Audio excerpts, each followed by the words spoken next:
Hey everyone, Rayo here, and today I'm bringing you some tips on earning the most trick-or-treat bags in the 2017 Shadow of the Mad King Halloween event.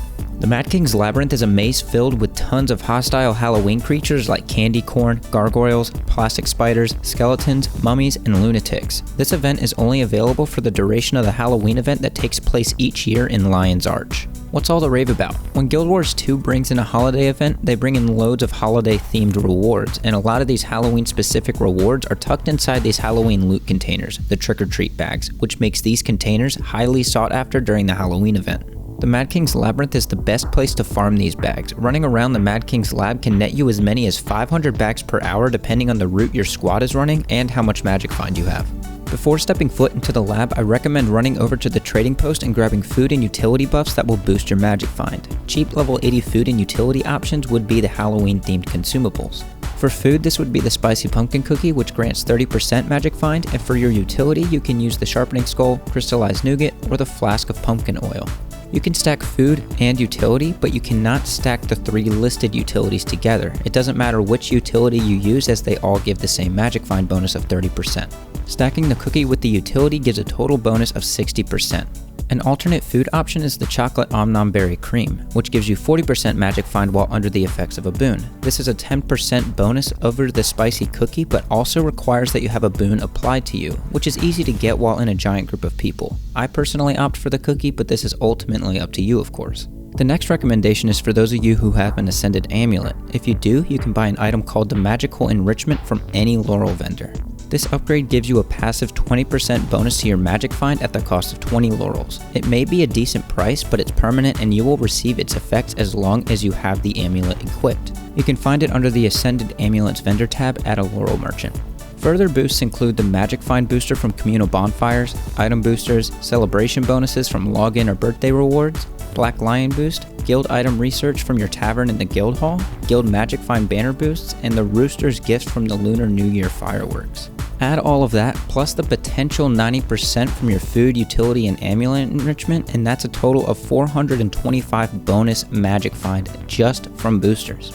This is not including your personal magic find level. Add your personal magic find to 425 and that is the highest amount of magic find you can potentially reach. And just to confirm this, yes, these boosters stack with each other, and they stack with your personal magic find level.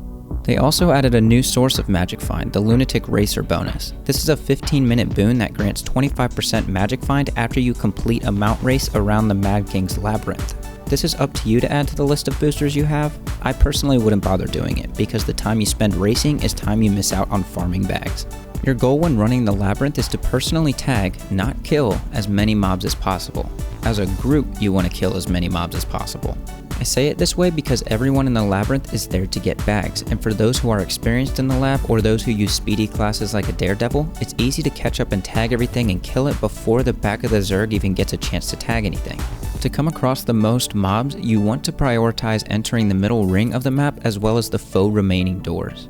First, you want to choose a core direction around the map, either clockwise or counterclockwise. Then you want to label the entry points to the center of the map, north, south, east, and west, and then choose where you're going to enter. You don't want to enter all 4 points in one round of the map. You need to give that area time to respawn the creatures. To allow enough time, choose 2 points directly across from each other, either north and south or east and west. The main thing to do is stick to your route. Stack and kill on the foe remaining doors when you come across them, and clear the middle of the map as soon as you come across your entry points, which will either be north and south or east and west, whichever you chose. That's pretty much the gist of it, and you can get started with just that much information, but there's one important tip when running this. Whenever you spend time at a foe remaining door, you're allowing enough time for the middle creatures to respawn. What this means is that you'll occasionally want to rotate between north and south entry points and the east and west entry points. An example of when you would do this, say you're currently running counterclockwise and your current rotation is entering mid at the north and south entry points. You go in at south, do a round, come out at south, and see that there's a foe remaining door that spawned in the southeastern part of the map.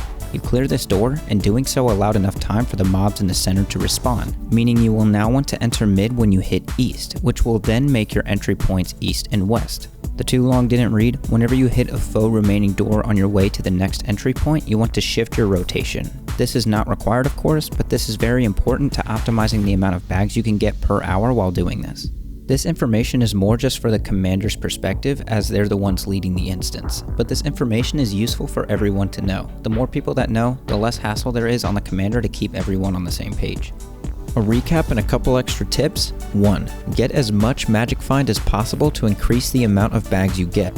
You'll be doing the same amount of work with or without the magic find. You might as well boost it as high as possible to get the most return from the lab. 2.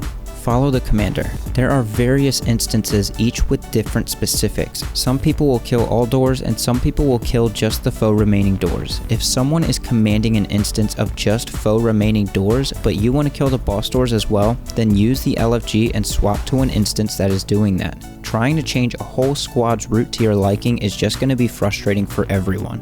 3. Don't use full berserker gear or any sort of glass cannon gear if you can avoid it. At least do your squad a favor by removing your trinkets, except your amulet if you have the enrichment slotted.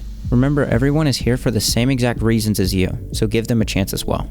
4. If you're the commander, find a way to provide your squad with a guild magic find banner. If I expected anyone to have it in the squad, it would be the commander, but if they don't have it, I'd hope that they would find one person out of a pool of 50 to bring one. This banner is just a nice boost to magic find for everyone in your group at a small personal cost.